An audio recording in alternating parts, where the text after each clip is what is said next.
Bonjour à toutes, bonjour à tous.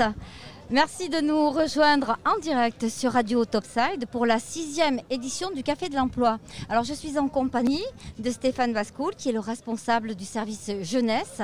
Déjà un mot sur le fait que l'année dernière il n'y avait pas eu d'édition. On en est à la 6e mais l'année dernière il n'y avait pas eu d'édition, c'est bien ça?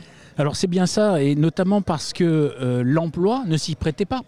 C'est-à-dire qu'on sortait du confinement, on sortait de toutes les problématiques liées au Covid, et la plupart des employeurs attendaient un peu plus de clarté dans leur fonctionnement, et donc on n'avait pas assez d'offres pour maintenir, outre les problèmes sanitaires, pour maintenir ce Café de l'Emploi.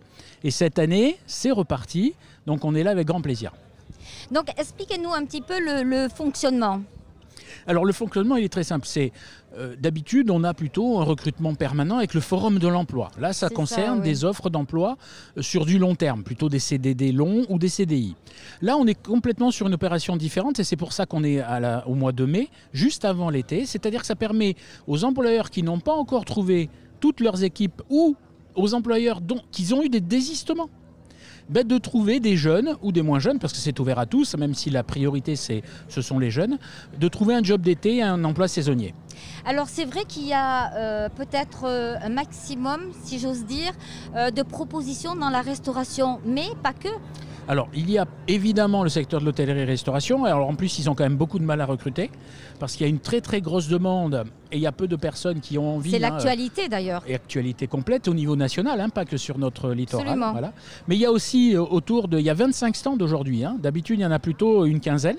Donc, il y en a 10 de plus que d'habitude. Ça prouve qu'il y a un vrai besoin au niveau de l'emploi, job d'été saisonnier.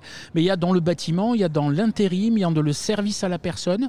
Il y a quasi tous les domaines de la vie qui sont représentés aujourd'hui. Et en plus, il y a une aide, si j'ose dire, pour réaliser un CV, pour accompagner les personnes qui sont un petit peu en difficulté de... Alors exactement, l'idée du Café de l'Emploi, c'est quoi?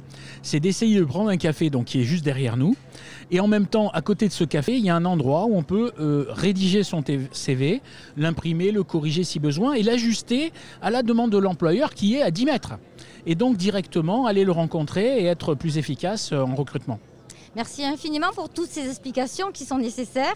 Et on rappelle que le Café de l'Emploi, c'est jusqu'à 17h. Exactement, merci Nadine. Donc la ville organise ça avec grand plaisir, avec ses partenaires qui sont indispensables, Mission Locale et Pôle Emploi. Merci infiniment. À Merci. bientôt.